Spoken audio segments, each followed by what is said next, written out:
बच्चों, कल हमने टीपू सुल्तान के लेसन के सवालात किए हैं। कल कुछ सवाल हमको रह गए थे, आज हम इनको करने जा रहे हैं।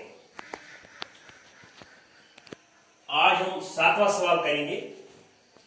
7वां सवाल है, टीपू ने अपनी रियासत में क्या इस्लाहात की।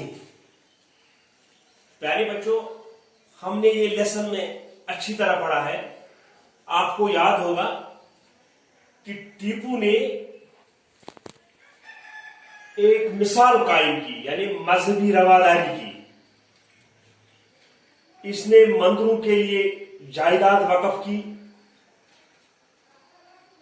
उनका पूरा इंतजाम किया, उनका पूरा हिफाजत का इंतजाम किया, खेती बाड़ी की तरफ तवज्जो दी, देसी चीजों का इस्तेमाल पर जोर दिया।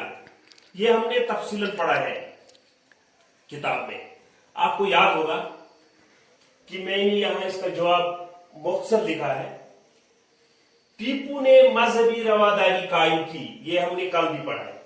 मंदिरों के लिए जायदादें वक्फ की और इनकी हिफाजत का पूरा इंतजाम किया। ज़राअत और खेती बाड़ी की तरफ तवज्जो दी, आबपाशी का इंतजाम किया, देसी चीजों के इस्तेमाल पर जोर दिया। यह है टीपू के इस्लाहात। अब सवाल नंबर 8, खाली जगहों को नीचे दिए हुए लफ्जों में से मुनासिब अल्फाज से पूर कीजिए।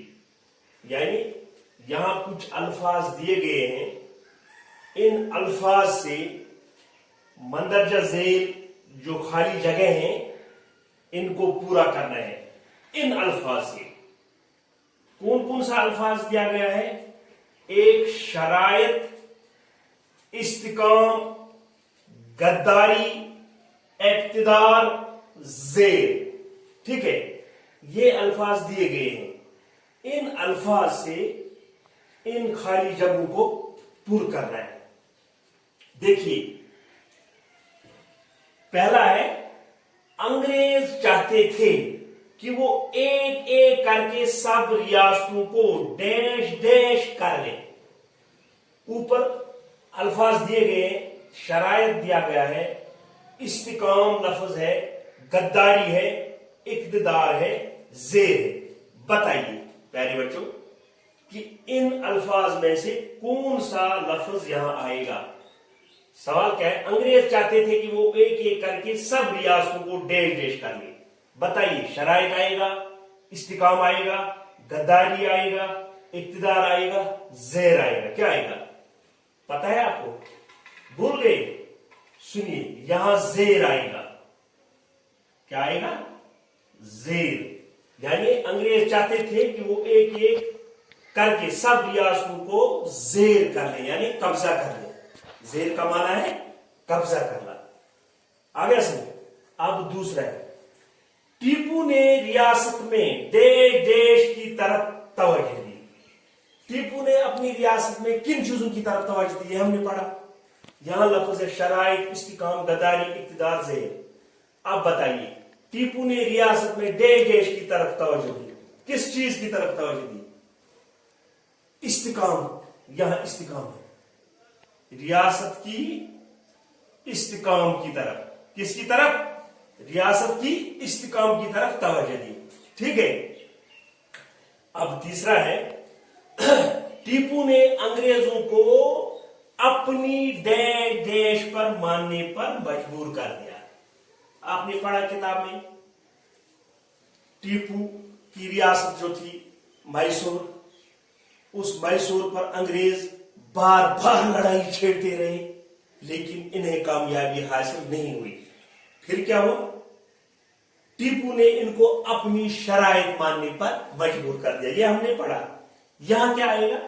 यहां शरायत आएगा। ठीक है, मैंने आपको तफसीलन समझाया है। टीपू ने अंग्रेजों को अपनी शरायत, यहां शरायत आएगा। शराइत पर मानने पर मजबूर कर दिया, अपनी शराइत पर मानने पर मजबूर कर दिया। ये हमने पढ़ा है, ये आसान है, आप भूल जाते हैं। आप टीपू के सरदारों ने डैश डैश करके अंग्रेजों की मदद की, हमने पढ़ा है ये लेसन में। जब टीपू के सरदारों ने गद्दारी की, अंग्रेजों ने इन्हें लालच दी, जागीरों का लालच दिया, हाँ, तो पैसों का लालच दिया और वो गद्दारी पर आमादा हो गई। ठीक है, अब क्या आएगा यहां? गद्दारी। टीपू के सरदारों ने गद्दारी की, गद्दारी, यहां लफ्ज है गद्दारी, ये गद्दारी। टीपू के सरदारों ने गद्दारी करके अंग्रेजों की मदद की, ये वाजिया है, ये हमने पढ़ा है। अब पांचवा है, अंग्रेज मद्रास में पैर जमाने के बाद दूसरी रियासतों में भी अपना डैश डैश कायम करना चाहते थे। देखिए, हमने पढ़ा है लेसन में, जब अंग्रेजों ने मद्रास पर कब्जा किया, यहां पैर जमाने का मतलब है कब्जा किया, अंग्रेजों ने मद्रास पर कब्जा किया। फिर क्या हुआ? फिर वो मैसूर की रियासत पर लड़ाई छेड़ते रहे, हाँ? फिर इन्होंने क्या किया? अंग्रेजों ने जब मद्रास पर अपना कब्जा कायम कर लिया, फिर वो दूसरी रियासतों पर अपना इक्तिदार का दबदबा, अपना इक्तिदार कायम करना चाहते थे। ठीक है, आगे समझ। अब क्या आएगा यहां? इक्तिदार। अंग्रेज मद्रास में पैर जमाने के बाद दूसरी रियासतों में भी अपना इक्तिदार, क्या आएगा? इक्तिदार। हम यहां लिखेंगे इक्तिदार, अपना इक्तिदार कायम करना चाहते थे। ठीक है बच्चों, ये सवाल जो मैंने लिखा वो खाली जगह, इनको अपनी नोटबुक पर लिखना और जहन में रखना, याद करना। तो कल इंशाल्लाह हम इसके अलावा जो लेसन में सवालात हैं वो कल इंशाल्लाह हम करेंगे। तो खुदा हाफिज।